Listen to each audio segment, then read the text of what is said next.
want to look at encountering God's promotion. A promotion is when you are lifted from one level to another level. Many of you know what it is to be promoted in your job, or to be promoted in your experience, or to be promoted from the JV to the varsity team, to go through things that lift you to a higher level.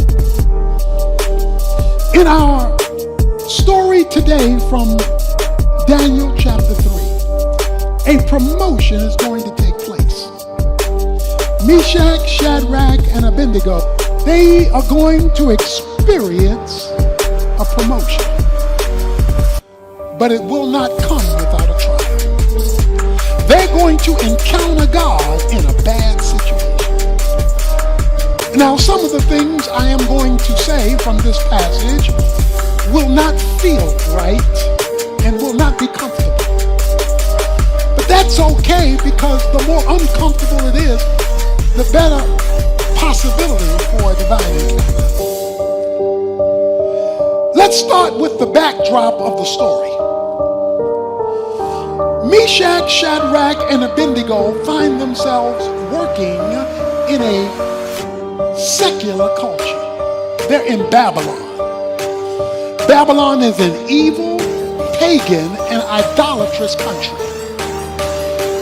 Because of Israel's sin, God told Babylon to invade Israel, and they brought out many of the young people back into Babylon to live and to work. Daniel, along with the 3 Hebrew boys, are part of the group that was brought from Israel to Babylon, and now they have to live their life and do their work in a non-Christian environment. Many of you tomorrow will go to work in a pagan environment, where the people you work for and the people you work with do not share your Christian worldview. They do not believe what you believe. They do not act like you act. They do not walk like you walk.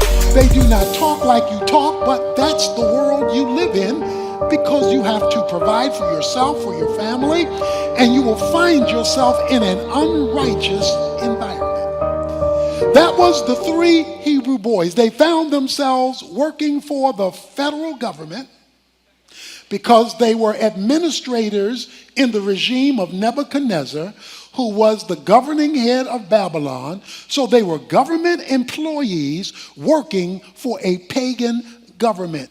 They were sent to a Babylonian school, it says in chapter 1.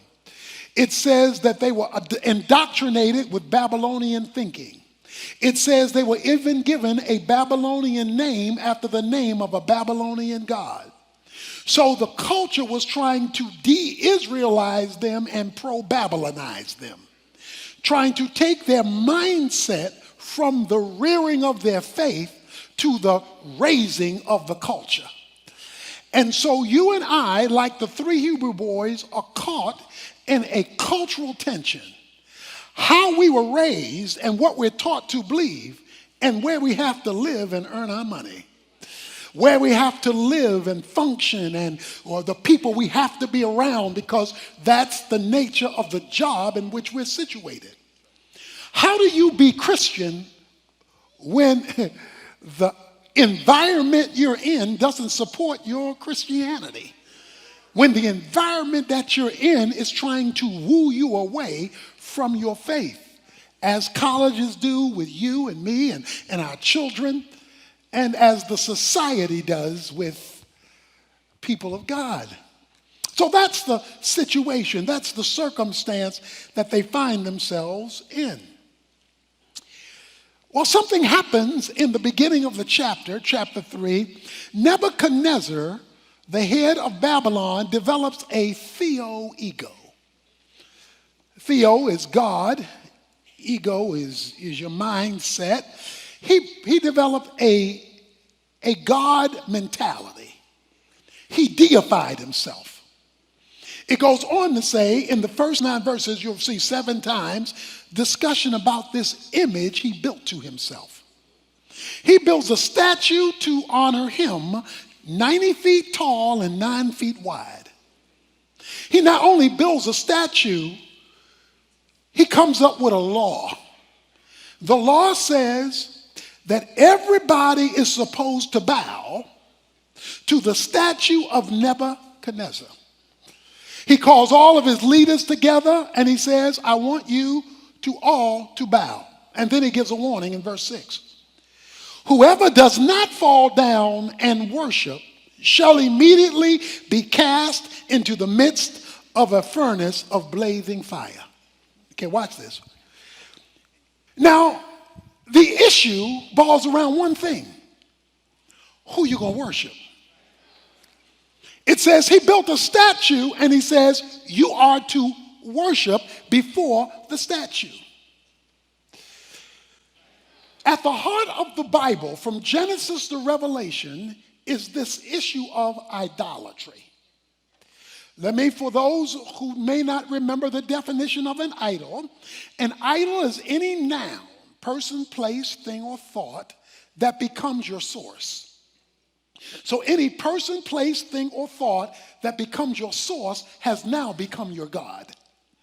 Anything that competes with the God of the Bible as the thing you ultimately look to as your source is your God, no matter whether you call it your God or not.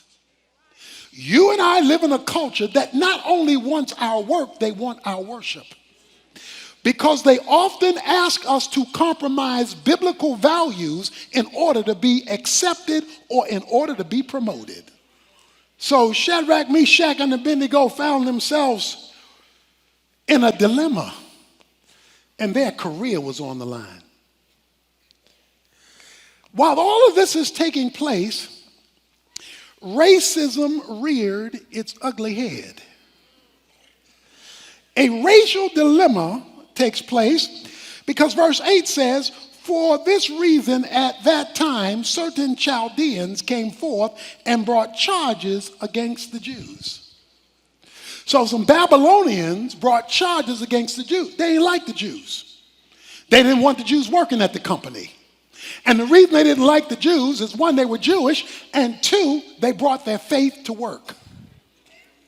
See, they knew they were followers of God. So let me ask you a question. If you were accused of being a Christian on your job, would there be enough evidence to convict you? Or would you be found innocent of all charges? Because your faith is very vague. You know it, but nobody else does. They were clearly followers of God, and they were Jewish. They could not condemn them because of their work, so they had to condemn them because of their faith. So these 3 Hebrew boys find themselves on a dilemma because now the Babylonians who work with them, their co-workers, come and say and play politics. You know how politics is in the office. They come and play politics. They said, oh, Nebuchadnezzar, you got these Jewish guys here and they won't bow.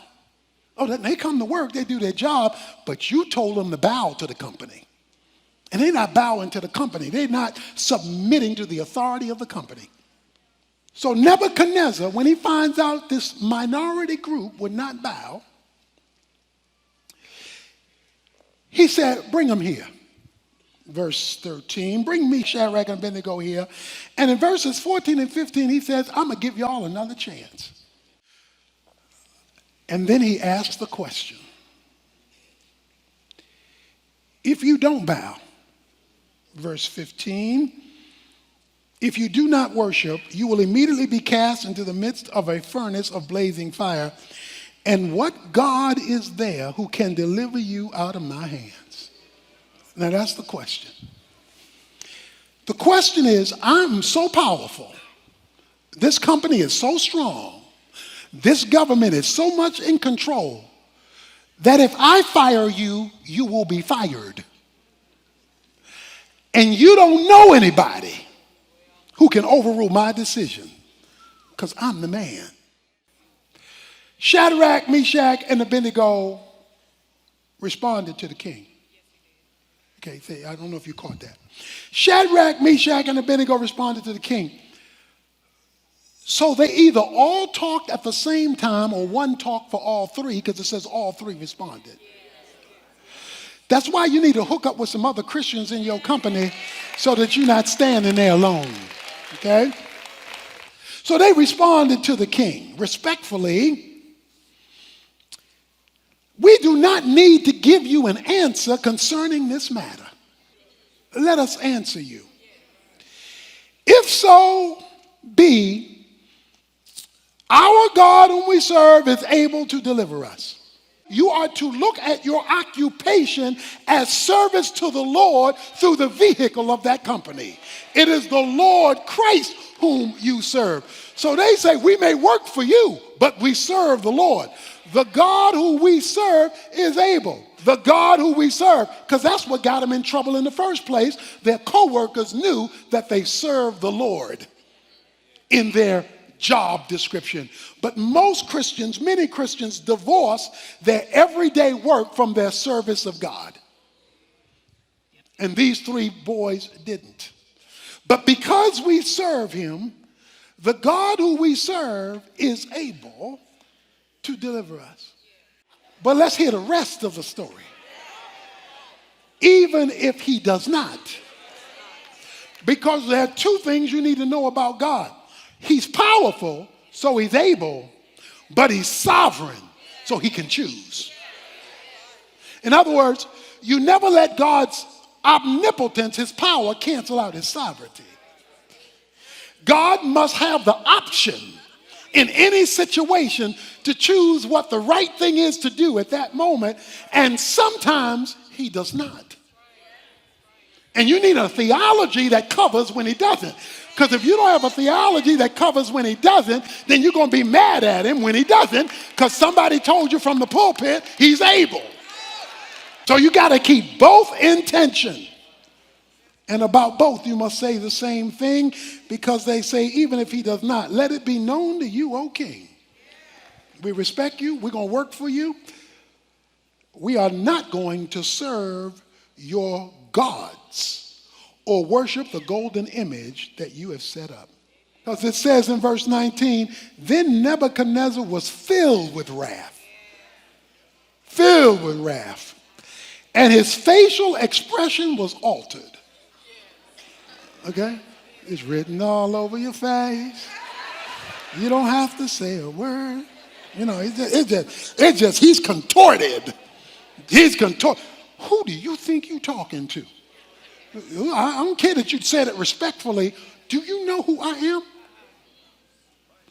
Guess what he does? He is so hot, no pun intended. He is so hot. He gave orders in verse 18 to heat the furnace 7 times more than it was already heated. We're talking about crispy here. Let's look at this. 7 is the number of completion. This is like your boss saying to you, look, if you don't do this, not only will I fire you, I will see that you never work in this kind of business ever again. Because I'm going to tell everybody else who you are and what you do, and I'm going to get the word out. I'm the man. And you talking about you not going to bow because you got some other spiritual commitment. So the men who brought them to the furnace was so hot, it burned them up. The Bible says the men who brought them got burned up. That's how hot it was.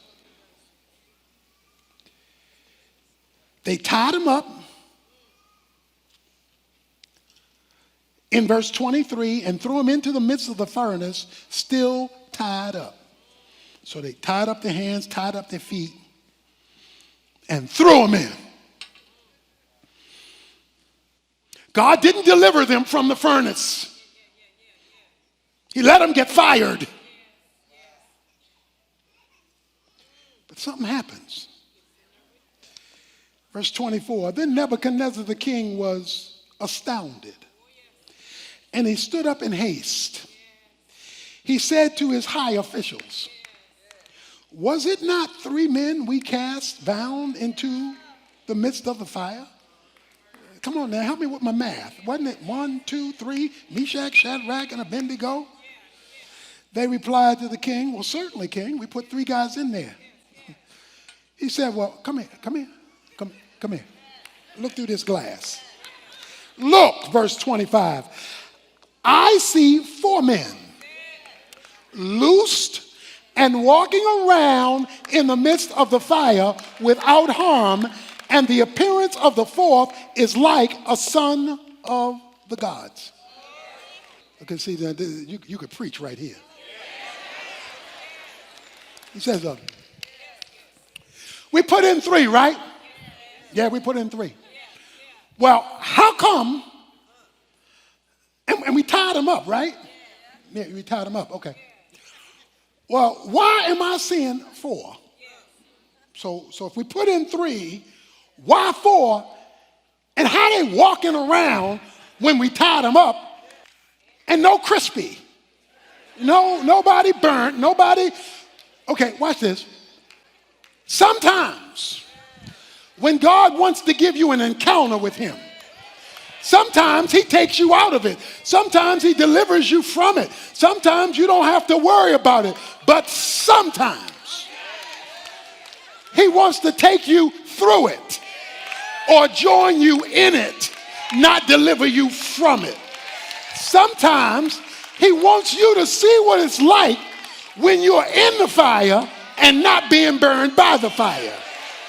You're in the bad situation at work and he's working right beside you. He says, I see 4, and the 4th one I see looks like somebody straight from heaven. Sometimes heaven wants to join you in a bad situation without taking you out of it. He just gonna join you in it. But whether he takes you from it or joins you in it, you have an encounter with the living God, because you're supposed to be all shook up, all tied up, all screaming and hollering and worried and depressed. And here you are walking around the fire. Here you are strutting around the fire. Here you are moving around the fire. They messing with you at work and you still walking. They criticizing you at work and you still praising. They're making it hard for you and you still getting it on. Why? Because you know you're not by yourself. Because sometimes he wants you to see what it's like when you're in the fire with the Lord.